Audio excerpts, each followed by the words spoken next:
Ever wondered what it would feel like to be trapped? How about being surrounded by enemies wanting you dead? Could you survive months or even years confined behind stone walls while starvation and disease spread around you?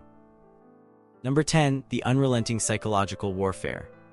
Did you know that attacking armies didn't just try to break down castle walls, they tried to break people's spirits too? Living through a siege meant enduring constant psychological warfare. Enemy forces would catapult rotting animal carcasses over walls to spread disease. They'd display the bodies of captured defenders in horrific ways. Sometimes they'd even send severed heads back into the castle as a grim message. At Chateau Gaillard in 1204, when Philip II of France besieged the Norman castle, his forces paraded captured English soldiers in front of the walls before executing them in plain view. Talk about a morale crusher.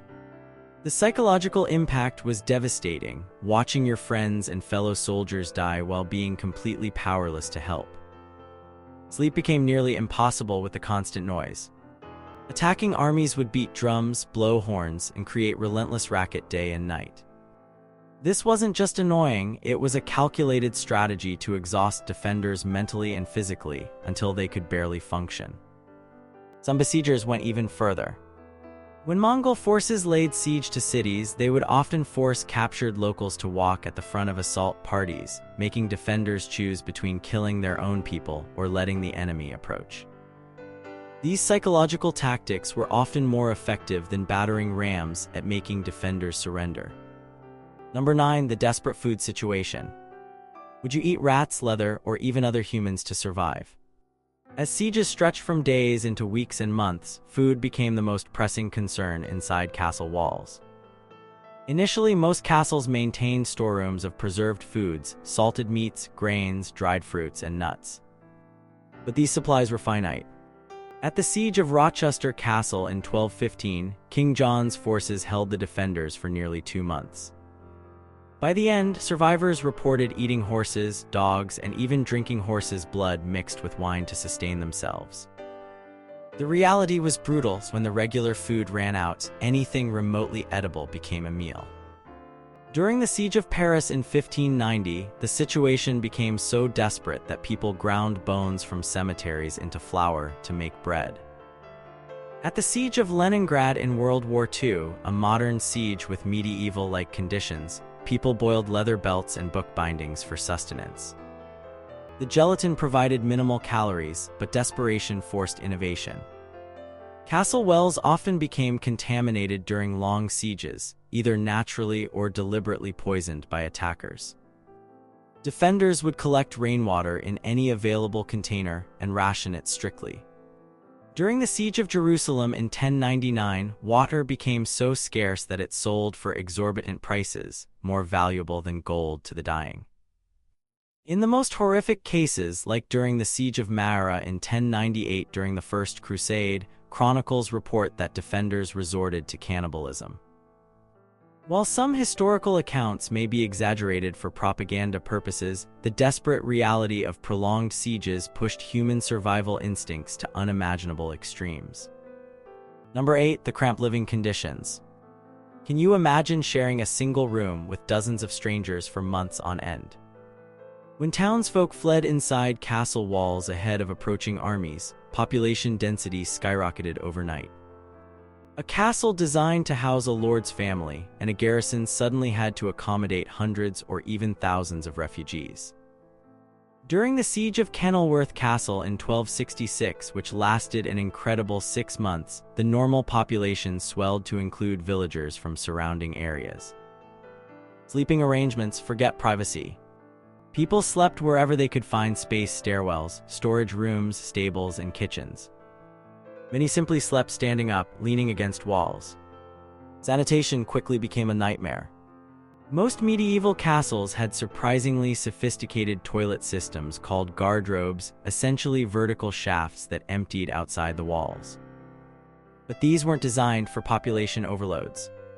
During sieges, waste accumulated in courtyards, creating breeding grounds for disease. Personal hygiene vanished almost immediately. With water being rationed for drinking, bathing became an unimaginable luxury. The smell inside a besieged castle would have been overwhelming: unwashed bodies, human waste, rotting food stores, and the sickly sweet odor of disease permeated everything. Privacy, non-existent.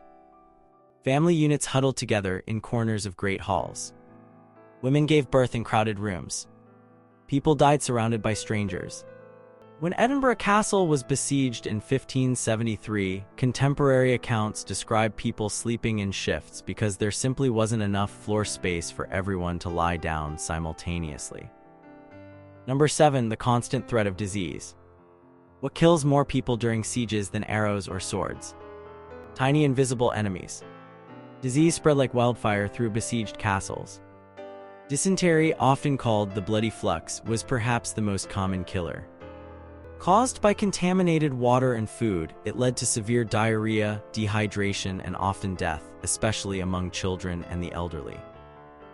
During the Siege of Rouen in 1418-19, dysentery killed thousands inside the city walls before the English forces ever breached them. The chronicler Jean de Wavrin described how people died so fast that it was pitiful to see, and there was no street where there were not 50 or 60 deaths a day. Typhus, spread by body lice, became rampant in the crowded, unsanitary conditions. When attackers catapulted diseased animal carcasses over walls, a common biological warfare tactic, disease spread even faster. During the Tartar siege of Kaffa in 1346, attackers famously catapulted plague-ridden corpses into the city, possibly contributing to the spread of the Black Death throughout Europe. Medical care was primitive at best. Castle garrisons might include a barber surgeon who could set broken bones or amputate limbs, but treatment for infectious diseases was limited to herbal remedies and prayer. Wounds easily became infected without antibiotics, and even minor injuries could become fatal. At the siege of Chateau Gaillard, survivors reported that the dead couldn't be buried properly due to frozen ground and lack of space. Bodies were simply pushed over the walls or stacked in unused rooms, further contributing to disease spread. In such conditions, the psychological impact of being surrounded by death while waiting for your own illness to develop was perhaps more terrifying than enemy attacks. Number 6. The social hierarchy shifts. Who's in charge when civilization starts crumbling inside castle walls? Before a siege, medieval society operated on strict hierarchical lines. The lord and his family lived in luxury, while servants and soldiers knew their place. But prolonged sieges had a way of reshaping these social structures in fascinating ways. Initially, the castle lord maintained control, rationing food and organizing defense. But as conditions deteriorated, power often shifted to those with practical skills. The master of the granary suddenly had more day-to-day influence than noble knights. Bakers, well-keepers, and healers became crucial to survival. At the Siege of Calais in 1346-47, social distinctions gradually eroded as nobles and commoners alike faced starvation. By the end, when 6 burghers volunteered to surrender themselves to save the population, the traditional social hierarchy had been temporarily suspended by shared suffering. Women's roles expanded dramatically during sieges. Historical accounts from castles like Pembroke and Dover show women taking on traditionally male roles, repairing walls, extinguishing fires caused by flaming projectiles, even fighting alongside men when necessary. During the siege of Harlech Castle in the 1460s, Dafydd ap Iwan's wife Margaret reportedly took command of the defense after her husband fell ill. Religious leaders often gained prominence during sieges, as people turned to faith for comfort. But if prayers went unanswered as conditions worsened, priests sometimes found their authority questioned. The psychological impact of watching social norms dissolve added another layer of stress to an already traumatic experience. In the final stages of desperate sieges, some castles fell into near anarchy. During the Siege of Jerusalem in 1099, different factions inside the city fought over dwindling resources, with the strong preying on the weak despite the external threat facing them all. Number 5. The defensive innovations. How creative would you become if your life depended on keeping enemies outside? Under the extreme pressure of siege, defenders developed ingenious methods to extend their survival. Castle garrisons became remarkably resourceful, inventing solutions to problems in real time. When attackers built trebuchets to launch projectiles, defenders constructed hoarding, wooden extensions that jutted out from castle walls, allowing defenders to drop stones or boiling liquids directly onto enemies below without exposing themselves to arrow fire. During the siege of Rochester Castle, defenders quickly added these wooden galleries to vulnerable sections of wall. Countermining became a critical skill. When attackers tunneled under walls to collapse them, defenders would dig their own tunnels to intercept them, leading to terrifying underground battles fought in pitch-black, narrow passages. During the siege of Chateau Gaillard, defenders detected enemy mining operations by placing water-filled dishes on the floor. Ripples would reveal digging activity below. Food preservation innovations emerged from necessity. At Crac des Chevaliers, defenders developed methods to smoke meat using minimal fuel and created specialized storage techniques to prevent grain spoilage. Some besieged castles planted emergency gardens in courtyards, growing fast-yielding crops like radishes and certain leafy greens. Communication systems evolved too. Defenders at Edinburgh Castle developed complex codes using torch signals to communicate with potential relief forces. During the siege of Constantinople in 1453, defenders used a series of mirrors to direct sunlight and set fire to enemy ships, an early version of a directed energy weapon. Perhaps most impressive were the medical innovations. Without access to fresh supplies, castle healers experimented with molds containing natural antibiotics to treat infected wounds. During the siege of Acre, defenders developed an early form of triage medicine, prioritizing treatment for those most likely to recover and return to the walls. Number 4, the unsung heroes, children and the elderly. Who contributes when everyone must help or perish? In the desperate environment of a besieged castle, traditional views about who could contribute to defense changed dramatically. Children as young as 6 or 7 took on crucial roles that history rarely records. Children became vital messengers within castle walls, their small size allowing them to squeeze through narrow passages and move quickly through crowded spaces. They collected arrows from courtyards under enemy fire, as their smaller profiles made them harder targets. During the siege of Dover Castle, records mention children as young as 8 helping to extinguish fires caused by flaming projectiles. The elderly, despite physical limitations, contributed essential knowledge. Older residents who remembered previous sieges provided valuable advice about water conservation and food preservation. During the siege of Stirling Castle, an elderly baker reportedly developed a special low-water bread recipe that extended flour supplies by weeks. Children and the elderly often worked together at watchtowers, their sharp eyes serving as early warning systems while freeing able-bodied adults for wall defense. At Bodiam Castle, records suggest that older children maintained the precious water cisterns, carefully monitoring and rationing supplies. Perhaps most heartbreaking were the sacrifices made. During the final stages of truly desperate sieges, like at Masada in 73 CE, historical accounts suggest that the weakest, often the very young and very old, sometimes received the smallest rations so that those defending the walls could maintain strength. The psychological impact of these impossible choices left lifelong trauma for survivors. In the siege of Harlech Castle during the Wars of the Roses, children reportedly gathered seawater and helped boil it down to recover salt, a vital preservative. The elderly, with their knowledge of herbal medicine, became crucial healthcare providers when trained physicians were overwhelmed or killed. Number 3, the weapons of last resort. What would you use to fight when arrows and swords run out?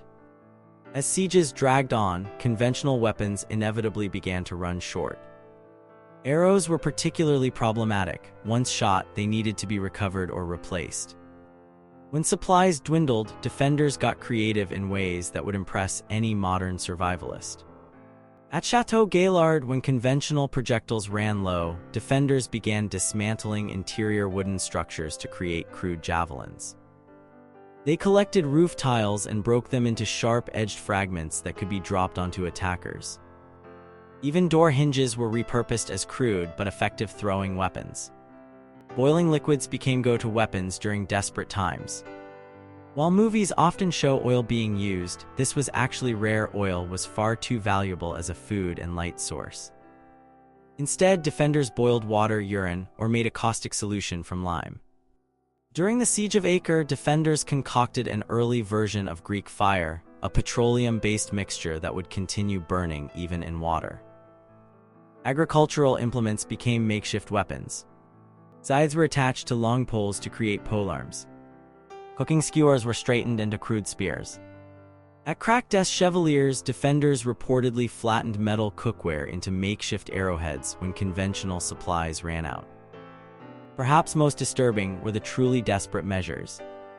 During the final days of some sieges, like Jerusalem in 70 CE, defenders reportedly catapulted human waste at attackers, hoping to spread disease in the besieging army.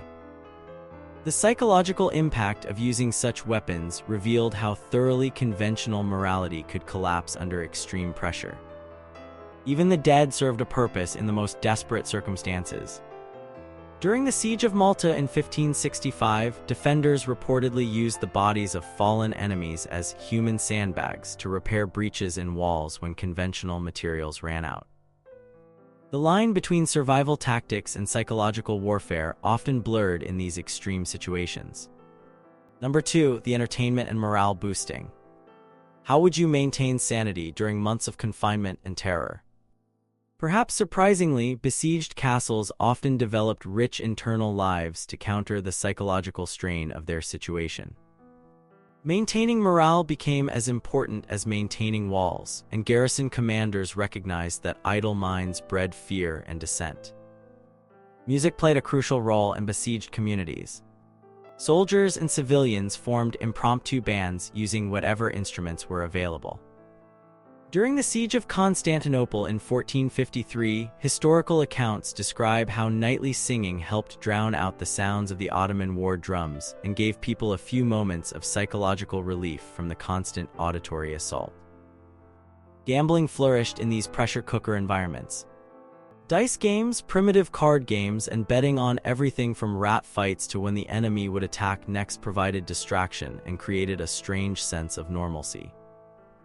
During the Siege of Osaka Castle in Japan, 1614 to 1615, defenders even held impromptu poetry competitions to maintain cultural traditions. Religious observances took on heightened significance. Daily prayers and services continued regardless of bombardment. At Mont Saint Michel, when English forces besieged the island fortress in the 15th century, monks maintained their regular canonical hours, providing rhythmic structure to days that might otherwise blur together in terror. Surprisingly, besieged populations often celebrated birthdays, religious holidays, and even weddings. During the Siege of Malta, defenders held feasts on saints' days despite food shortages, believing the psychological benefit outweighed the material cost. At Edinburgh Castle, a baby born during a siege was traditionally considered especially lucky, a new life amidst so much death. Storytelling became essential entertainment. Professional storytellers gained status as they helped people temporarily escape their grim reality. During the Siege of Sarajevo, a modern siege with medieval-like conditions, theaters continued performances by candlelight despite shelling, demonstrating the timeless human need for narrative escape during confinement. Number 1, the aftermath and survival. What happened to those who lived through months or years trapped behind castle walls? Surviving a siege left physical and psychological scars that lasted lifetimes. When food had been scarce for extended periods, survivors often developed lasting digestive problems. Many experienced what we'd now recognize as post-traumatic stress disorder, with contemporary accounts describing siege dreams that haunted people for years. Physical rehabilitation was slow and difficult.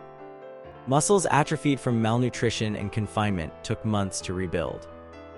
Many survivors of the Siege of Leningrad in 1941–44, though modern, it replicated medieval siege conditions, reported never regaining their pre-siege strength or stamina. Medieval accounts from the Hundred Years' War describe similar lasting debilitation. Reintegration into normal society proved challenging. Those who survived extreme measures, particularly cases where cannibalism occurred, often faced ostracism despite their circumstances. After the siege of Rouen in 1418–19, survivors who had engaged in taboo survival behaviors were sometimes required to perform public penance before being fully readmitted to society. Economically, siege survivors often faced ruin. Inside besieged castles, informal economies developed where family heirlooms might be traded for bread. When normality returned, these crisis transactions were sometimes upheld by authorities, meaning families lost generational wealth. After the Siege of Orleans, records show numerous court cases where survivors attempted to reclaim property sold under duress. Perhaps most fascinating were the tight bonds formed between survivors. Historical records from places like Calais and Malta show that families who endured sieges together often maintained connections for generations, with intermarriage and business partnerships creating lasting siege survivor communities. Their shared extreme experience created relationships that outsiders could never fully understand. Some siege survivors became celebrated for their endurance. After the famous Siege of Leiden in 1574, the leaders who maintained community cohesion during starvation were honored with positions in the new government. Their knowledge gained through suffering was recognized as a valuable resource for future crises. What would you do if faced with similar circumstances today? Could modern humans show the same resilience as our ancestors did when trapped behind castle walls with death waiting on all sides?